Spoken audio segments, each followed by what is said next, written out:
Nagbabalik ho ang programang Approve Yan at sa puntong ito ay meron na tayong kasamang studio guest. Lagi ho ating guest ho dito sa studio to no? Ang CEO ng APX PH.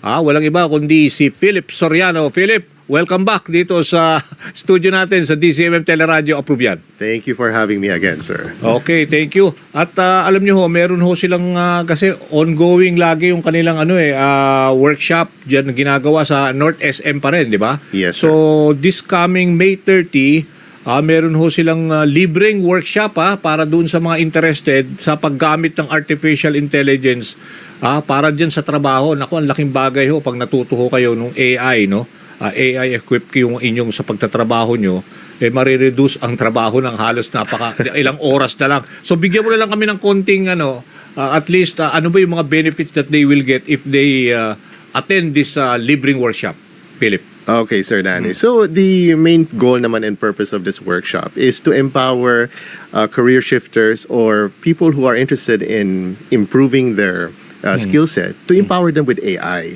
Yeah. So we're going to teach them the basics and the general idea of how they can use AI in their workplace. Or, for example, last session po, meron po kaming mga OFW na pumunta sa workshop namin. Yun. Retired na po sila, but there were a few like engineers na sabi ko, they could consult and they could use AI to empower their consultancy services as a retired OFW. Doing it at home. Exactly. Diba? Yes. Hindi ka kailangan pumunta sa workplace kasi physically more karamihan dito mga seniors na rin na, 'di ba? They would rather stay and be with the family. Exactly. Diba? And this applies for everyone else, especially yung mga currently working.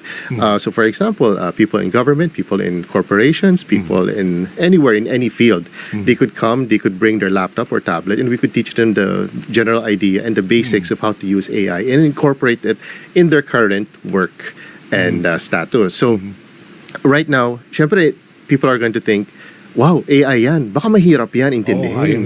Na-intimidate ka agad. Yes. Di ba ganun? Yung parang feeling, ako, hindi ko kaya yan. Yes. So, siguro, this is something that they should explore. Just attend nung May 30. They should. And also one more thing, hindi dapat sila ma-intimidate because the way we train it is we're really teaching Basic, no? Hindi lang basic, sir. Kasi we actually empower them and show them the easiest way how they could improve their workflows with AI. Yeah, so we try to uncomplicate the process. And that's why yung mga previous na nag-attend na retired right now, they're using AI. And we're happy about yung outcome talaga kasi maganda talaga yung outcome nangyari. Pero kung beginner ka, pero marunong ka naman siguro ng basic computer. Yes. Let's say, sa May 30, in one session, matututunan mo na? Yes, sir. Ha? Yes, Kaya? sir. Kayang-kaya. Kasi in our previous Sabi mo, session, yung session is 2 to 4. So, 2 hours lang yan. So, if you spend time for this, talagang malaking investment for you. Di ba? very big investment. And sir, the one good thing about it, libre siya. Libre nga eh. And then once you know the general information and the basics, you could go out yourself. Ikaw na mismo mag-research paano maging advanced in that field. You know. And if syempre maraming tatanong, paano yung mga iba-ibang, for example, nasa ibang industry? AI right now is dominating all industries. And eventually, baka it might replace a lot of employees. Kaya nga eh. Which is in the next 3 to 5 years. But that's why it's important na ma-empower mo yung sarili mo with the knowledge of AI so that pwede ka mag-evolve and advance into what's coming next. Kasi eventually, ang daming mawawala talaga ng trabaho because of AI. Pero ang hindi mawawalan is yung mga tao na gumagamit ng AI. Yes. So, malaking bagay na you stay relevant, no? Dahil kahit na senior ka or whatever na naiwanan ka na ng panahon at retired ka na, you can still, di ba, take advantage of this, no? Yes. So bali, sabi mo, one session, kaya yan, di ba? Yes. For now, gusto ko malaman, kasi based on the advice sa akin dito, kung yun nga rin, 10 hours na ginugugol mo sa oras ng trabaho, pwede mo ma-reduce into 1 hour if you are knowledgeable of the AI. Tama ba? How will this work? Paano? So it's really simple. If you want to try to, in any skill, if you want to study any skill, sir, and you do it yourself, it may take you 10 to 12 hours. But if you have experts teaching you the method and yung tamang proseso at tamang steps, eventually in an hour, you could learn a lot. Kasi we will guide you all throughout the process. And then, syempre, with AI, since bago siya, like I said, everyone's intimidated. Pero, last session, ang daming seniors na pumunta. Ang daming retired na pumunta. OFWs? Mga May ganun ba? OFWs, mga nag-retired, or yung iba, hindi naman nag-OFW, pero retired bank manager, Oo. retired accountant. Oo. And they were thinking, how can we use this? Sabi ko, it's easy. You can start consulting accounting firms or banks with the use of AI, Oo. with the knowledge of AI. And then you could use your expertise and your experience for the last 10 years Oo. and use AI to enhance what you could offer as a Oo. consultant. As a Oo. consultant. So, madaming natuwa. Ang daming nag-evolve into, even imagine retired, mga 60 plus. Right now, they're doing very well. They have jobs as a consultant. Hindi naman necessarily Kaya nga, full-time. yun ang gusto ko itanong. So what prompted din itong mga, let's say, retired na, meron naman itong stable na income na siguro sa mga tinatanggap nila, yung sa retirement nila. Pero ibig sabihin, they are also hired as consultants, di ba? Yes. So ibig sabihin, this will be of big help sa kanila. If ever they have this, technology behind them, at least this will help them, di ba, na i-further ang kanilang expertise na at least more income. Tama? Yes. Consultancy work. Ha? Yes. And flexible time as well. Mhm. Yeah. At your convenient time. Yes. Kasi parang ang feeling kasi ng iba, parang yung AI laging ginagamit lang sa mga social media, you rant, you do di ba? Parang gusto mo lang maging relevant. Pero ito talagang for trabaho, di ba? For trabaho, for your career, Oo. kung balak nyo mag-shift, Oo. or not even shift, pero kung Oo. balak nyo i-enhance yung Oo. experience mo and knowledge mo about Oo. any industry or any type of skill, you Oo. enhance it with AI. Kasi minsan pag may AI daw na technical know-how, di ba? Yung fear na baka i-abuse to, gamitin for illegal ways, di ba? Illegal means. Di ba naririnig mo yung mga ganun, di ba? Naku, AI yan, di ba? Ginamit sa social media, mali ang pagka-apply. Yung ba, may mga may mga let's say guide din na kailangan natin sundin or kailangan we have this presumption of regularity when we apply this. Well, if you think about it, Oo. excuse me, Oo. when you think about it, without AI, the internet is full of information. The internet is full of opportunities to create good and bad together. Oo. AI just magnifies it. So kung Oo. talagang yung purpose mo or yung intention mo is to do bad things, you Oo. could do a lot of bad things with AI. Oo. But the same thing, if you want to do good with AI, it will magnify it 10 times also. So we have no control, nobody. Kung saan nila gustong gamitin. Yes, Oo. talaga. So it's really up to you as a person on how do you use it naman. So dito naman, of course, we're going to teach you how to use it properly to improve your career path.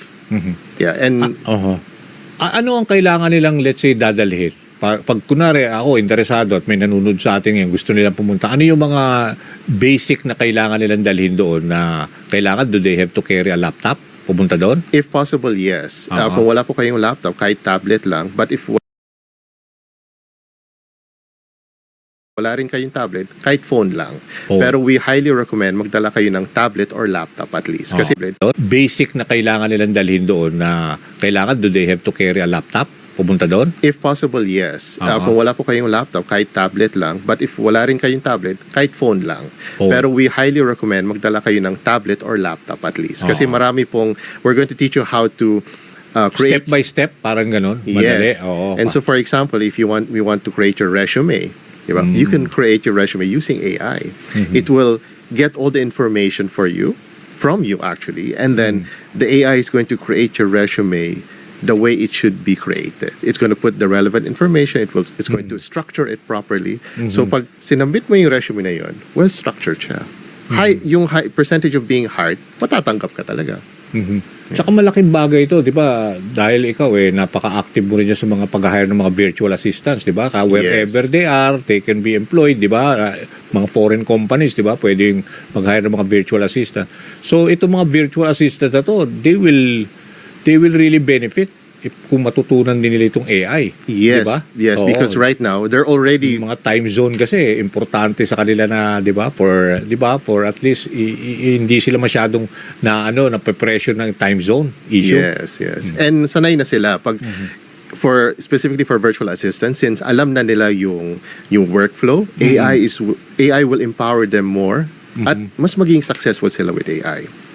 Itong mga magtuturo dito sa May 30, ano to, mga talagang ano yung specific expertise talaga? Yung parang ano nila, track record.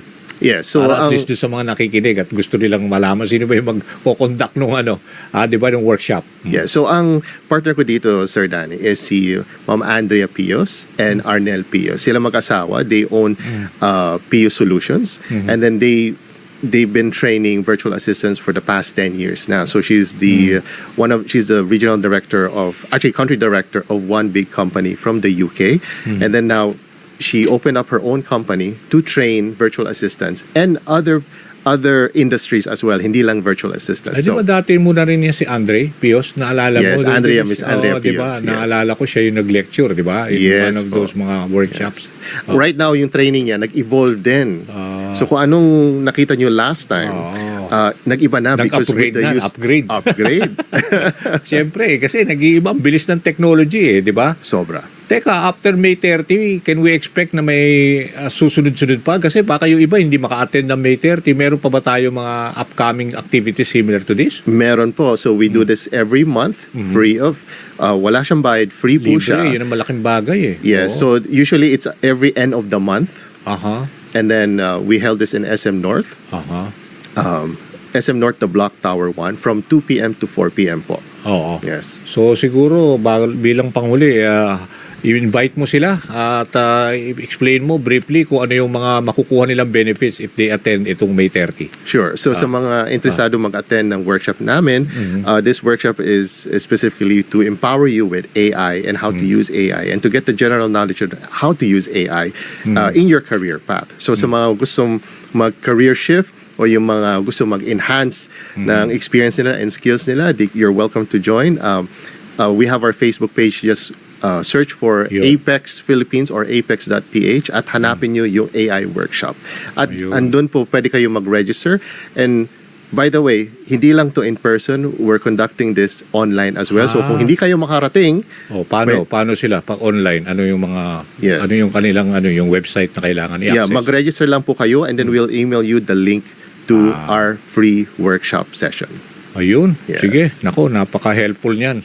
Thank you. Pero yung nakaraan mo ba, maraming umaten? Sabi mo, may mga OFWs, mga seniors? Yes, marami na umattend na retired. Okay. Yes, So so, that's paramihan good sa thing. kanila OFW. Yes. Parang naiinganyo mo ko tuloy umaten uli dyan sa May 30 na yan. You're welcome anytime, sir. Okay, maraming salamat sa pagpunta mo rito sa studio and Thank to you, sir. really at least announce this on May 30. Salamat. Okay.